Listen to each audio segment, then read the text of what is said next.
Help करता हूँ, बढ़िया होंगे। देखो आपकी डेली प्रैक्टिस कैसी चल रही है मुझे कमेंट बॉक्स में बताना। जैसे कि मैंने आपको कहा था, हर दिन अगर आप प्रैक्टिस करोगे तो कोई आपका सिलेक्शन रोक नहीं सकता।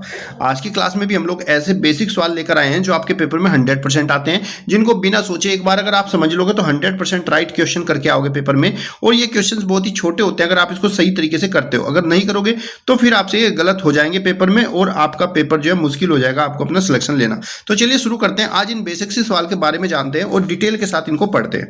क्वेश्चन नंबर 1 देख लीजिए। क्वेश्चन नंबर 1 में बोला गया है, दो लगातार विषम संख्याओं का मासक कितना होगा।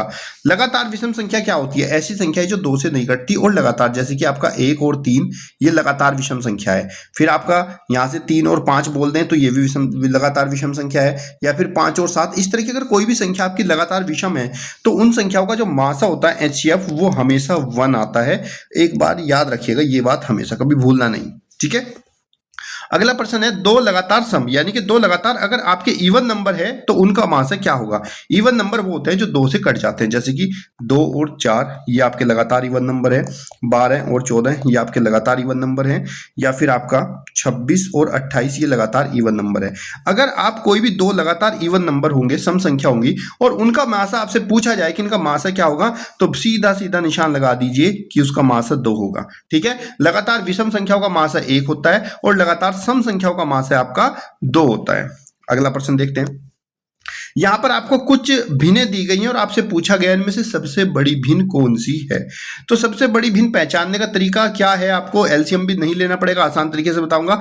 आप इनको 2-2 करके कंपेयर कर लीजिए। जैसे पहले भिन्न आपकी 1/4 रखी हुई है और इधर 1/2 रखा हुआ है, तो आपको क्या करना है, इस 2 की गुणा इधर तिरछी करनी है, 2 × 2 यहां पर 2 आ गया। इस 4 की गुणा इस 1 के साथ करनी है, 4 × आपका 4 आ गया।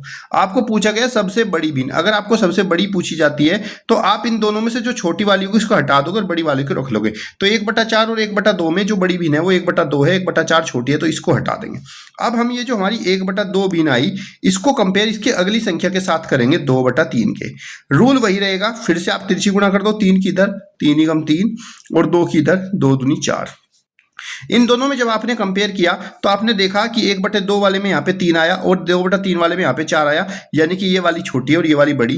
तो आप छोटी वाली को हटा दो, बड़ी वाली रख लो 2/3। अब ये जो 2/3 है इसका कंपेयर 3/4 के साथ हम लोग यहाँ पे करेंगे। 3/4 जो आपकी आखिरी है उसके साथ करेंगे तो 4 दूनी कितना हो गया आपका 8 आ गया और 3 × आपका 9 आ गया। जब आपने देखा तो यहाँ पर 8 है और यहाँ पर कितना आपका 9, तो यानी कि ये वाली छोटी है और ये वाली भिन्न आपकी बड़ी है। छोटी वाली को फिर हमने हटा दिया। तो फाइनली जो सबसे बड़ी भिन्न बची वो आपकी कितनी हुई, 3/4 हुई। ऑप्शन नंबर बी आपका राइट आंसर हो जाएगा।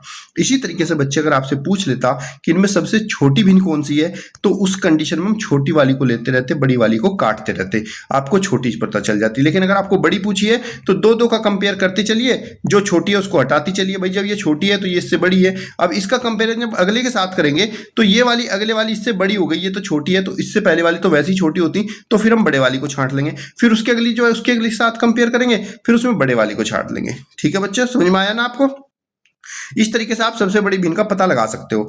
अगला प्रश्न है आपका, भिन्न 4/3, 5/9 और 6/18 का योग ज्ञात कीजिए, इनको प्लस करना है। बहुत सारे बच्चे यहाँ पर गलती कर देते हैं, सीधा सीधा जोड़ देते हैं, ऐसे नहीं जोड़ना होता। सबसे पहले इनका जो नीचे का ये अंश वाला भाग होता है इसको हमें बराबर करना होता है और इसको बराबर करने के लिए इनका हम लासर लेते हैं 3 × 9 = 18 का। 3 × 9 = 18 का हमें एलसीएम लेना होता है। एलसीएम लेंगे 3 × 3 3 × 9 3 × 18, फिर 3 × 3 3 दूनी 6 और फिर 2 × 2। एलसीएम है 3 × 9 दूनी 18, एलसीएम इनका आ गया 18। तो अब हम क्या करेंगे, ये जो नीचे 3 × 9 = 18 इस सब को हटा देंगे और इनकी जगह केवल 18 नीचे लिख देंगे। अब 3 के पहाड़े में ये जो इसके नीचे 3 है, 3 के पहाड़े में 18 कितनी बार आता है, 6 बार, तो 4 की गुणा करेंगे 6 से। फिर ये जो 9 है, 9 के पहाड़े में 18 आता है 2 बार, तो 2 की गुणा करेंगे 5 से। और ये नीचे 18 की गुणा, 18 एक बार आता है तो 6 गुणा करेंगे 1 से। अब इसको करेंगे 4 × 6 = 24, 2 × 5 = 10 और 6 × 6 = 18। 24 10 34 34 और 6 40, तो ये आपका आ जाएगा 40/18। अगर कट रहा है तो इसको काट देंगे, 2 20 40, 2 नीम 18, तो आंसर आएगा 20/9। ऑप्शन नंबर डी आपका राइट आंसर। कभी भी आपको भिन्न कहा जाए कि इसको प्लस करो या इसको माइनस करो, तो ऐसी कंडीशन में बच्चे ध्यान रखना, पहले आपको इनके नीचे वाली संख्या का लासा लेना पड़ेगा, इनको बराबर बनाना पड़ेगा, तभी जाके आप इसको हल कर सकते हो। आपने अगर इसको डायरेक्ट प्लस कर दिया तो गलत हो जाएगा। अब हम देखते हैं अपना अगला प्रश्न। क्वेश्चन में कहा गया ये संख्या दी है 1 3 5 7 9 11 13 और इनका औसत बताओ क्या होगा। अगर यहाँ पे हम इनके औसत की बात करें तो 1 + 3 + 5 + 7 + 9 + 11 + 13, अगर आपको संख्या दिए जाए उनका औसत पूछे तो औसत बराबर क्या होता है, सभी संख्याओं का योगफल बटे में वो संख्या कितनी है संख्या ये 1 2 3 4 5 6 7, तो बटे में हम 7 करेंगे। अब इन सभी संख्याओं को प्लस करेंगे, इन सभी संख्याओं पर 5 3 1 4 5 9 7 16, 16 9 25, 25 और 11 आपका हो जाएगा 46 और 36 और 36 और 13 49, तो इन सभी का संख्या का योग हो गया 49/7, 7 49, तो फाइनली आपका औसत 7 हो जाएगा। तो कभी भी किसी का भी औसत पूछा जाए आपको संख्याओं का, तो सभी संख्याओं को जोड़ना है और वो जितनी संख्या है उनको उससे भाग करना है। मान लीजिए आपसे पूछा जाए कि 1, 5, 7, 2 का औसत बताओ कितना होगा, तो आपको इन सभी संख्याओं को प्लस कर दो और भाग 4 से कर दो, इनका औसत निकल कर आ जाएगा। क्लियर बच्चे, औसत में कोई डाउट नहीं रहेगा।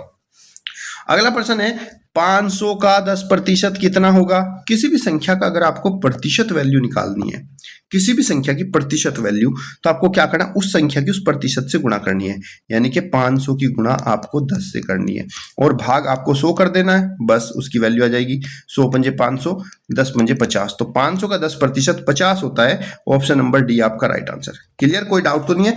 फिर से बता देता हूं, अगर x का y प्रतिशत निकालना है, x y कोई भी संख्या हो सकती है, तो आपको बस सिंपल सा क्या करना है, x y की गुणा, यानी कि जो संख्या है उसकी गुणा करनी है प्रतिशत से और भाग कर देना है 100 से, तो उसके प्रतिशत मान निकल कर आ जाएगा।